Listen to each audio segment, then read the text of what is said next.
Waalaikumsalam warahmatullahi wabarakatuh. Ya? Alhamdulillah. Ini lagi ada di sini, Bu.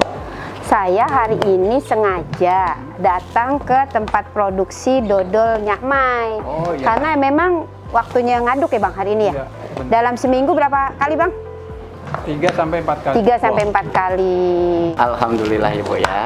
Ini sekarang kita bisa ketemu di sini. Mudah-mudahan aja nih dodol Nyak Mai ini bisa bertahan ya, Bu ya. Ya, harus bertahan. Karena dodol ini adalah makanan khas Betawi. Dodol Nyak Mai ini salah satu unggulan kita. Nah, ini Bu, kalau kita mau bikin dodol, itu bahannya apa aja ya? Bahannya, Ya. ini bahan utamanya dodol ini biar rasanya tetap terjaga. Kelapanya harus bagus, gulanya harus bagus, dan ketannya, tepung ketannya juga harus bagus biar hasil dodolnya enak ya Bang ya. Ini pembuatannya ini memakan waktu 7 sampai 8 jam. Ini bisa bertahan sampai 1 bulan Bang. 1 bulan. 1 bulan, iya.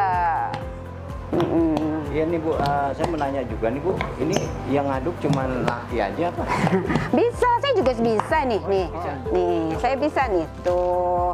Nih masih enteng ya Bang. Kalau masih ini belum berat. Semakin lama Semakin lama semakin berat.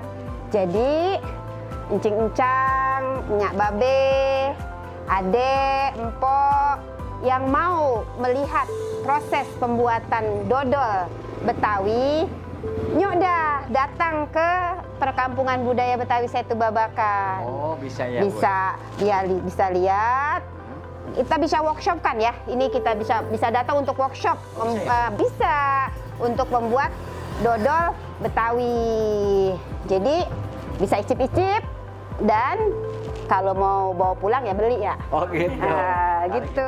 Nah, Abang Noni janjinya Babe ingin nyobain dodol Betawi, datang aja ke Perkampungan Budaya Betawi Setu Babakan. Pokoknya enak.